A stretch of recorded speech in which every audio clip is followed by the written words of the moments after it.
Nee, heb je iets leuks gevonden? Nou, het is heel slecht momenteel. Ja? Nou, op zich, er is altijd iets leuks te vinden. Dat is het leuke van duiken. Is even aanpakken. Vinnen. Jeetje man, je bent nogal bepakt en bezakt. Een grote camera. Je schoot wat mee op het vrijdag. Nou. Wat opnames kunnen maken voor jullie. Oké. Hoeveelste duik was het? Tel je ze nog? 4584. Ik blijf ze tellen. Ja. Goeiedag. Maar je zegt het was een mooie duiker en toch ook niet. Ja, het is een... kijk, meestal duiken we in de Oosterschelde.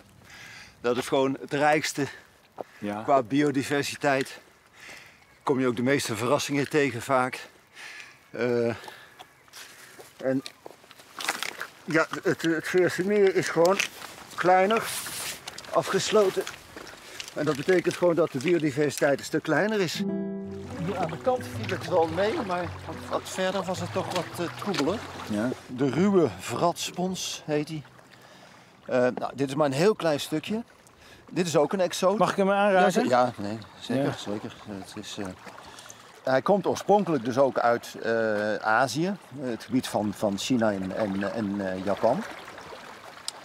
En deze spons die kan enorme gebieden hier bedekken. Grote kluiten, heel dik. Het is maar een heel klein toefje. Ja. Maar ik heb hier wel eens een gebied van gevonden. Dat was dan in de Oosterschelde, daar staan ze ook. Van echt, nou, dat moeten honderden vierkante meters zijn geweest. Zo'n dik matras. En dat is een probleem, want de spons laat geen ruimte voor andere soorten. Concurreert ze gewoon weg. Wat we hier dan zien is de brede ringsprietslak. Oh, die is mooi zeg. Een hele mooie zeenaakslak. Dat is nou weer toevallig een soort die het heel goed doet. Dat is gewoon een autochtone soort. Ja. Maar het is wel een hele robuuste soort. Dus hij is wel ontzettend mooi zeg. Wat zien we nou? Dat verenkleed, zal ik maar even noemen. Wat is we noemen dat serrata. Een van de meest belangrijke eigenschappen van die serrata is dat ze een oppervlaktevergroting geven van de huid. Deze beesten hebben geen longen en geen kieuwen, maar doen aan huidademhaling. Ja. En door dat vergrote oppervlakte van de huid zijn ze beter in staat om meer adem te halen. En kan het ook een wat grotere soort worden. En al die witte plukjes aan het eind. Het lijkt alsof hij een soort hermelijnen mantel aan heeft of een koningsmantel. Ja. Dat is weer een apart orgaantje, die witte puntjes. Dat noemen we de cnidosac.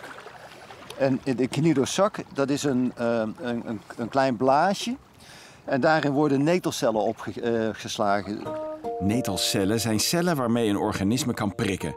Deze slak eet die cellen van bepaalde zeeanemonen en kan ze vervolgens zelf gebruiken. Zo beschermt die zeenaakslak zich met de netelcellen van een ander. De hydropolypen, van die neteldieren. Ja, een heel bizar fenomeen. Ja.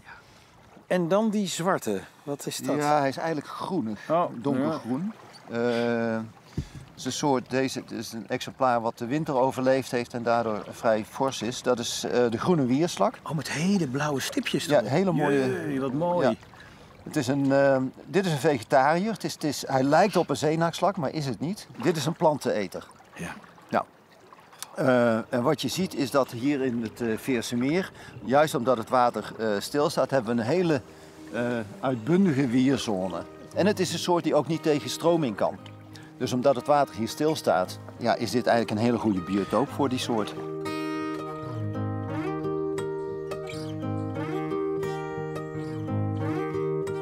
Ik zoek met Peter nog even naar de nieuwste aanwinst in het Veersemeer. De Japanse zeepbelslak.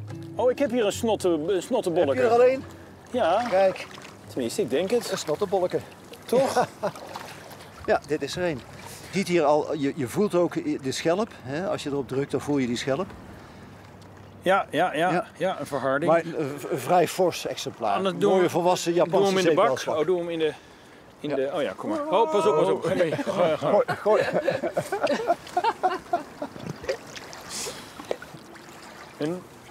Heel raar. Hij komt op meer plaatsen voor, hoor. Het is ook zo'n soort die de wereld aan het veroveren is. Maar ze zitten hier echt... Ja, we vangen er niet veel, maar... Ze zitten echt wel massaal hier. Nou ken ik jou als een vrolijk mens. Maar Wat doet het met jou, al die enorme hoeveelheid exoten die je niet horen en die zo'n impact hebben? Het is interessant om ze te volgen, maar het doet toch ook wel pijn om te zien hoe dat de autochtone natuur zwaar onder druk staat.